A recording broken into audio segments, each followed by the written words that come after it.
செடி முளைக்கும் நான் பூவாக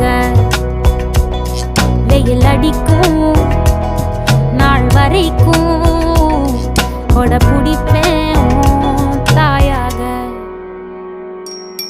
நீ நீ சொல்லும் கதை நான் நான் கேட்கும் வர நாமாவும் மாய பறவைகளே. தென் கிழக்கு தேன் சிட்டு செம்பருத்தி பூ